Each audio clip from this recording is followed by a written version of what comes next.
Everything was so spontaneous. It just happened out of nowhere. And I'm grateful that it did. Sometimes we have ideas, you just got to go for it. No one is going to stop you. Apparently, everyone around me was ready to go for it. And we went for it, and it turned out in our favor in a good way. And I'm glad that it did. Hey, what's going on? I'm Shuang Esther Shan, and welcome to Shopify Masters, your companion for starting and building a business. Having a viral moment on social media is amazing, but can you build a successful company around it? Today, I'm chatting with Kheris Rogers, the founder of Flexin In My Complexion. Kheris was getting bullied at school for her darker complexion, but her sister decided to empower her by taking her photos and posting them online. After their hashtag caught on, Kheris launched her fashion brand and sold out of Flexin In My Complexion t-shirts in just under 10 minutes. Kheris is here to chat all about turning negativity into positivity. Kheris, welcome to the show. Yes, I'm excited to be talking to you. Oh my goodness. I love your story so much because your founding story is so important. Taking something that was negative and building it into a positive community that you found online from that viral moment and that momentum. Can you talk to us about how you were able to engage with this community and really grow this audience into the business that you started? I feel like first starting Flexing My Complexion, the whole going viral, it happened out of nowhere. Nothing planned. Even starting the company wasn't planned at all. But even keeping the momentum up, it was like I was doing so much at the time, so many interviews, so many photo shoots, traveling so much that it was keeping us relevant in a way. And I feel like it was a good thing. I'm glad that it worked out in our favor like that. And just doing all that, I feel like it kept us wanting to keep going more because we were always so busy. And it's like the more you're busy, the more you want to keep going because you're like, oh yeah, this busyness right here is going to get us somewhere. And it did.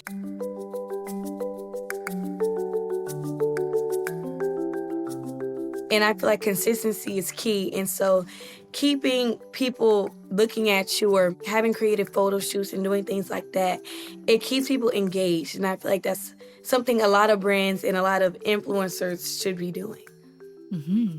Especially that connectivity you have with the community, right? They're curious about what you're doing day to day. And I feel like by you sharing that, it allowed people to stay engaged and actually be invested in your journey as well. Yeah, I try to keep people in my life a little bit, but I don't be showing too much because, gotta have some things to yourself that you can hold tight, like different memories that you want for yourself. But I feel like I do pretty well with keeping people engaged with me. Yeah. There's definitely that balance, right? You want to keep some things personal and special to you, and then you also want to share as well. So you have this amazing viral moment and you decide to start a fashion line. What did you do first to start the business? Okay, so once I went viral, it was the next day. I was like, why don't we just start a clothing line called Flexin In My Complexion? And then we started it the day after I said that. And then it was a company literally in the span of like 2 days. And then it sold out in 10 minutes. So it was literally just nothing, don't know anything about having a company. It just started. And I don't even hear a lot of people tell their stories like that. A lot of people plan these things out for years, decades. They've been having these ideas. Me, no. I was 10. I didn't care anything about having a company. I knew Yeah. what I wanted to do. Growing up, I knew I always wanted to be a business owner, be an entrepreneur, but I never thought it would be at 10 years old. Yeah. I mean, I feel like we all need to kind of channel our inner optimism, right? I think when we are younger, we have just like pure belief and trust, and we're able to have that optimism carry us forward. What were some of the first steps that you and your sister took to think about this business? Logistically, design, getting the t-shirts. What did you do first? There wasn't a lot of thinking into it at first. There Yeah. wasn't. So my sister, in college she used to draw a lot of different paintings. So this was kind of her field on like doing stuff like this. So my mom actually knew somebody that made t-shirts, and he just helped us and he gave us t-shirts, and then boom, Oh. that was just that. And then my sister made the website. It was good for her first website. So she made the website and then we launched it. Literally everything was so spontaneous. It just happened out of nowhere. And I'm grateful that it did. And I'm glad sometimes we have ideas, you just gotta go for it. No one is gonna Mhm. stop you. Apparently everyone around me was ready to go for it. And we went for it and it turned out in our favor in a good way, and I'm glad that it did. Yeah. And I also love how family and friends all came together to really make this happen.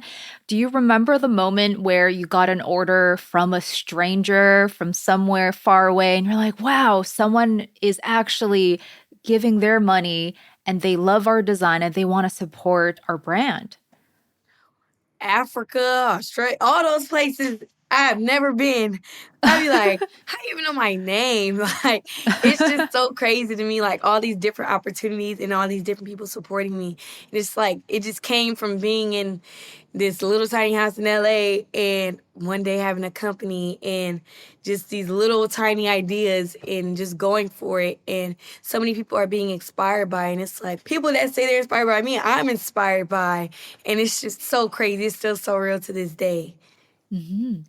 And the orders come in, then there's more complexities that happen. You have to make the shirts, you have to have inventory, you also have to ship them out. How did you figure out the logistical side of things? All right. So I was still going to school during Yeah. this whole period, being 10 to like I think seventh grade. I stopped going to regular school in seventh grade. So we would be doing stuff exactly after I left school. We'll be having to go all the way back to Hollywood. And I live all the way in LA to do interviews or go have meetings and stuff like that. So we had a guy that actually stayed at my house. He was in the garage for hours straight just making t-shirts every single day. And my grandparents will also be back there as well. It was really like a family friend business at first. And now that we're in the warehouse, it's so much easier to have inventory, create different designs and things like that. But we were literally just winging it, asking people to help us. It's nothing wrong with asking for help. A lot of people are scared to ask for help, but it's literally nothing to be scared of. When you need the help, go get the help. Yeah, yeah. Enlist the friends, ask the family members who are able to step in and help with production. And then what about shipping? How did you figure that out, the fulfillment of the orders? Okay, so we would just take everything to the post office and have them just scan things one at a time. And mind you, these are like hundreds of orders. These people were sick of us. It came to a point where these people actually knew us, like knew our names, like what y'all got in for us today? How many orders we got? Even now when we go, we don't even go to that post office to deliver things anymore. Even when we go just to like go to the P.O. box. They're like, hey, how's the business going? Like, dang, I remember it still. Like, that's how bad it was. We had hundreds of orders going to them.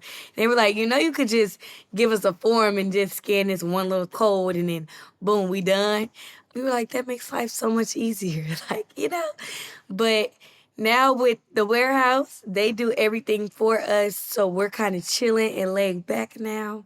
How long were you doing the order fulfillment yourself before you realized, hey, this is something I can partner up with someone else and make this whole process a lot smoother, more relaxed?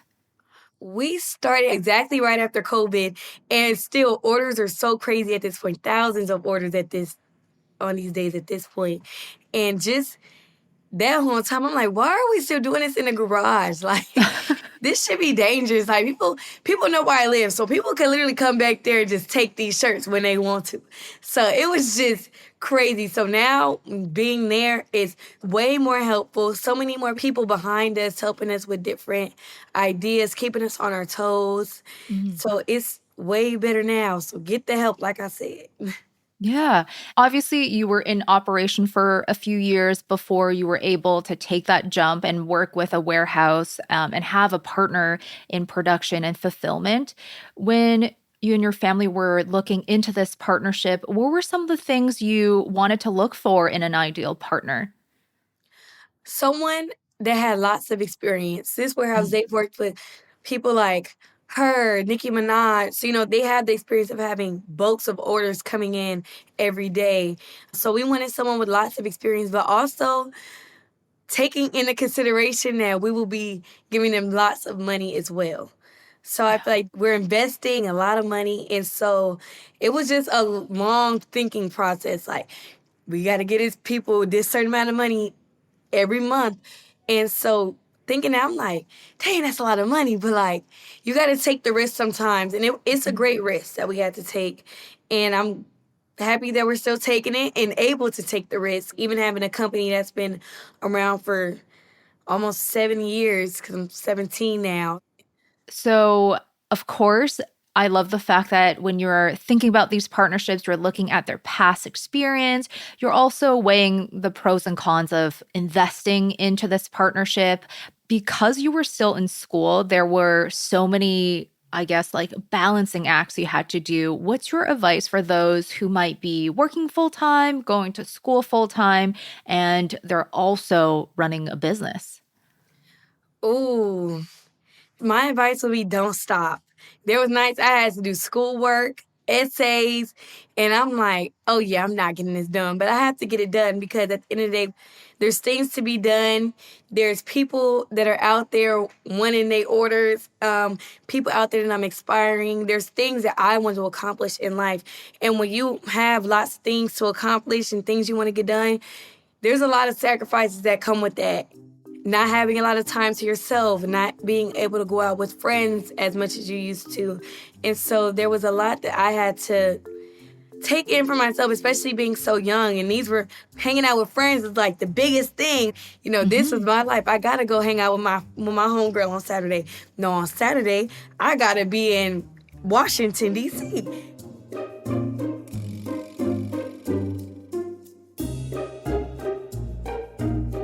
It was just so many things that I had to take in and just sit back and just be like, okay, is this what I really want to do?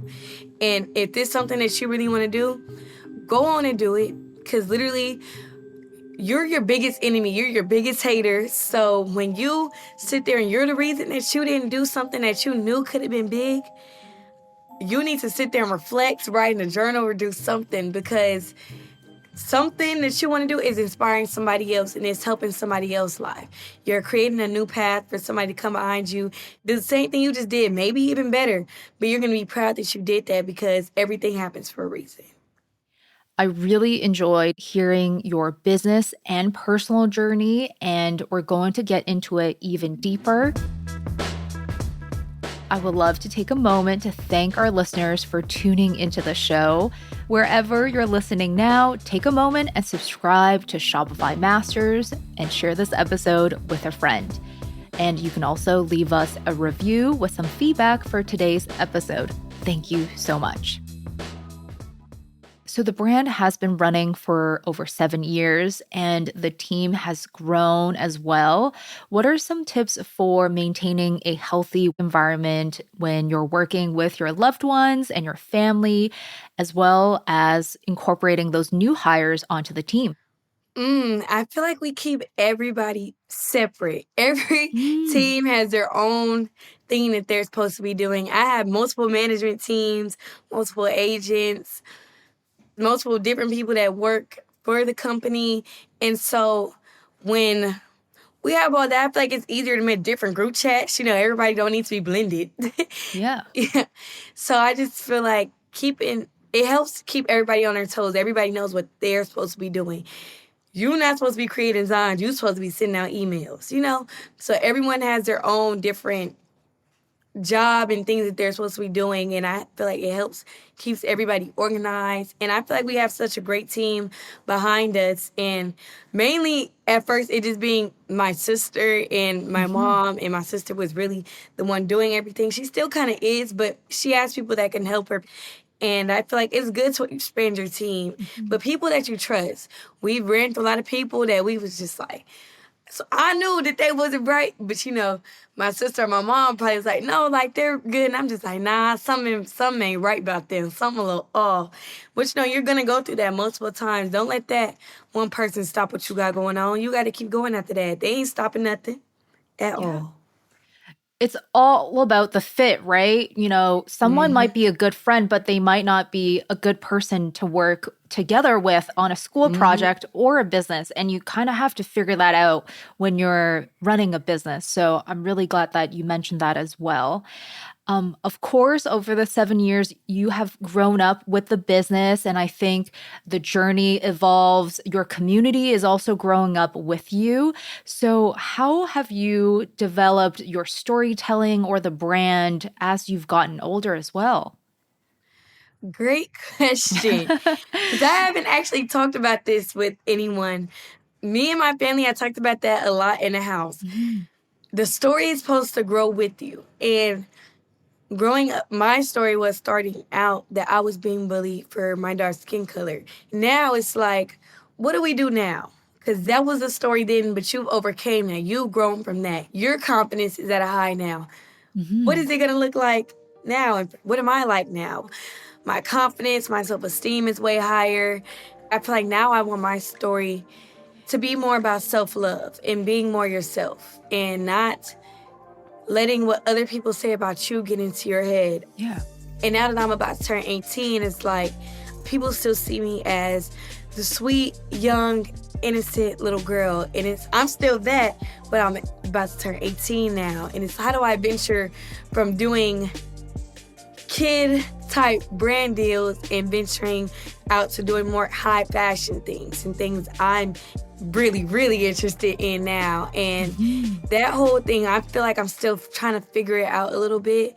Time is moving so fast, and then I'm struggling a little bit, but it's okay because I'm going to get through it. And hopefully, when I do figure it out, everything's going to be all right.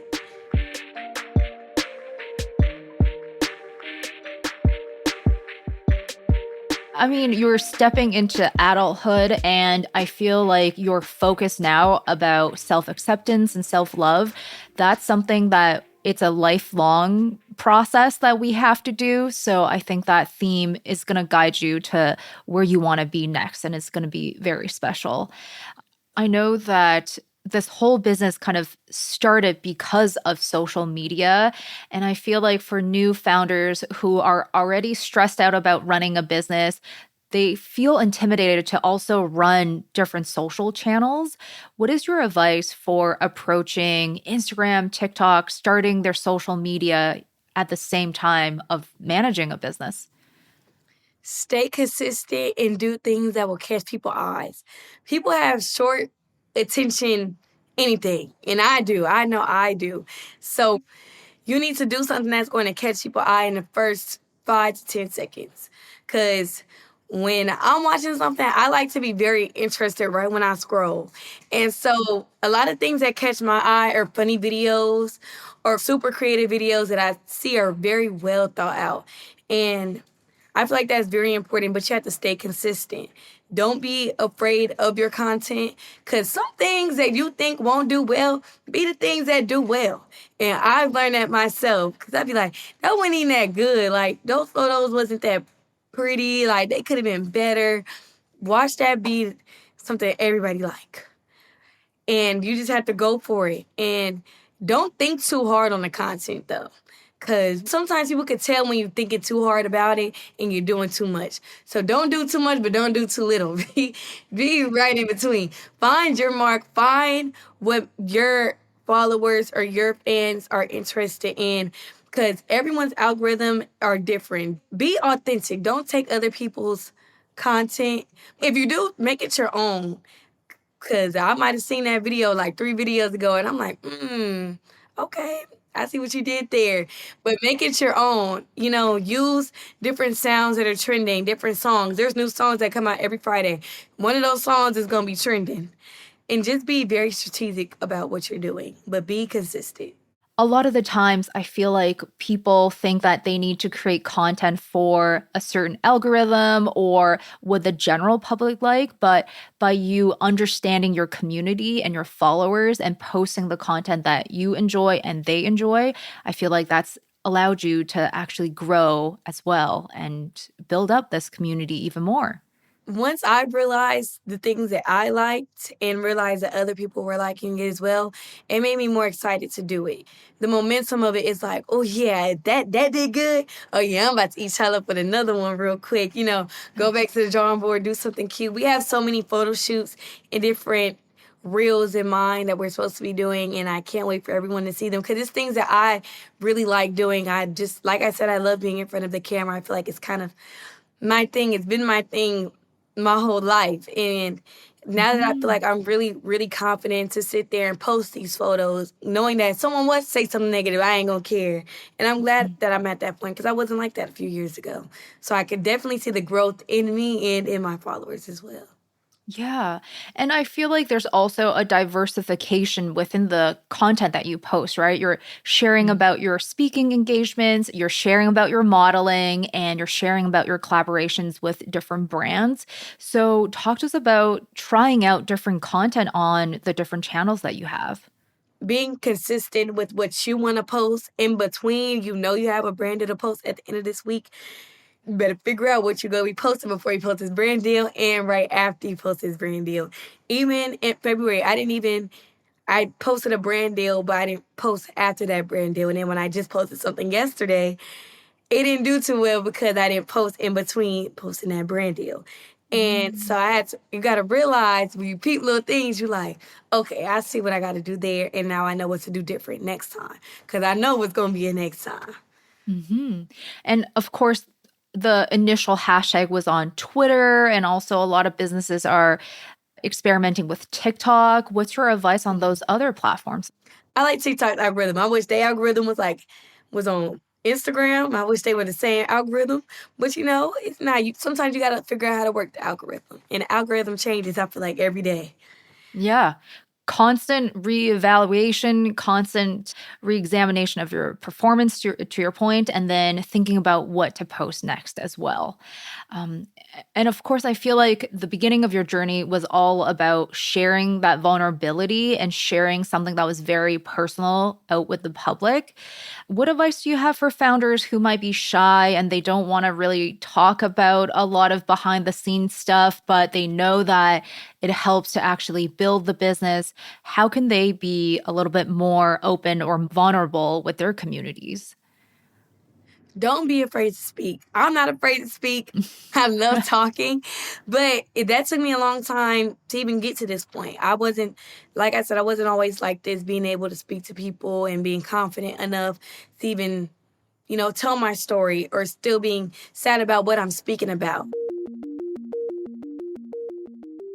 You need to learn yourself a lot. Even therapy helped me a lot with being able to learn how to speak to people. But I have really bad anxiety. And a lot of other founders, CEOs, they have a lot of anxiety as well because sometimes they just feel like their ideas might not be as good or that their ideas other people may not like them, and that could really give you a lot of anxiety and scared to put things out. And don't be afraid to talk, don't be afraid to drop that collection, don't be afraid to drop that company because it's going to turn out in your favor in the long run. Be consistent, go ahead and do what you want to do, and even if you're afraid to talk, it's okay. You can do articles, do a little email to ask them to you some questions, write that down. But you have to grow out of that at some point. Maybe doing fake interviews with your friends can help. I did that at a point where I was just scared. I was scared to even go up on stage and speak to people. But you know what I did? I went up there and did it because who else gonna do it? They want to hear from you, not the people behind the scenes that are helping you with your company. They want to hear from you, the brain of it all.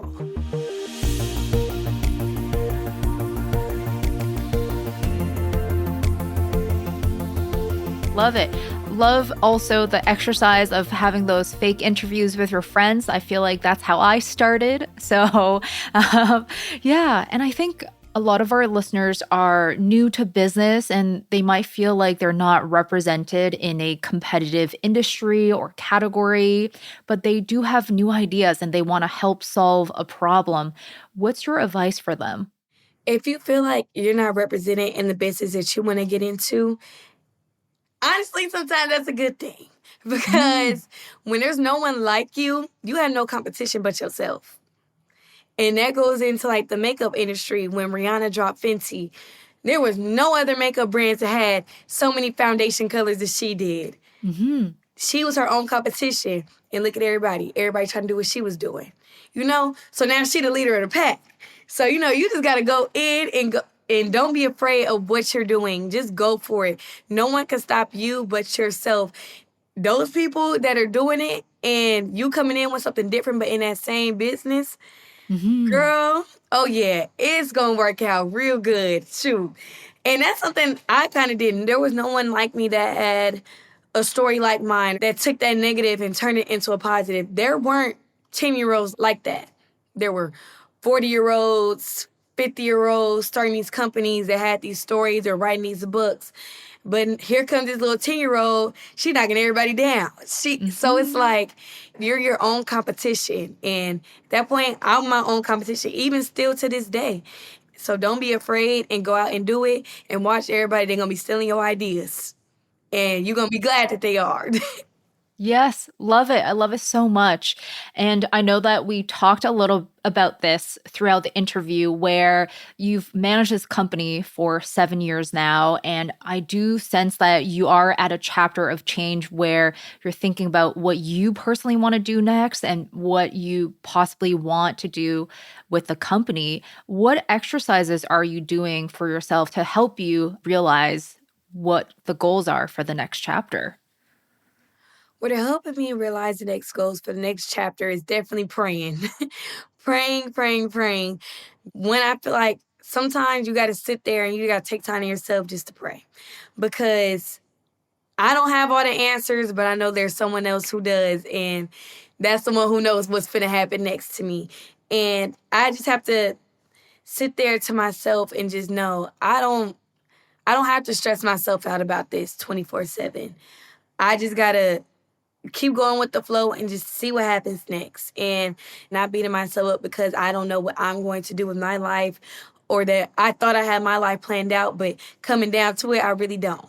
And I don't want to sit there and mope around thinking about that all day. I just got to keep going. And when I figure it out, I figure it out. I might not figure it out tomorrow, next week, in the next year, but I know one of these days I'm going to figure it out and I'm going to get down to it. And where I'm going to be proud, look back in the next 5 years like, dang, look at me. Like, I really grown a lot. And I was sitting there stressing about something. If you stress about something for these 5 minutes and you know it ain't going to matter in 5 years, don't even stress about it. Don't even.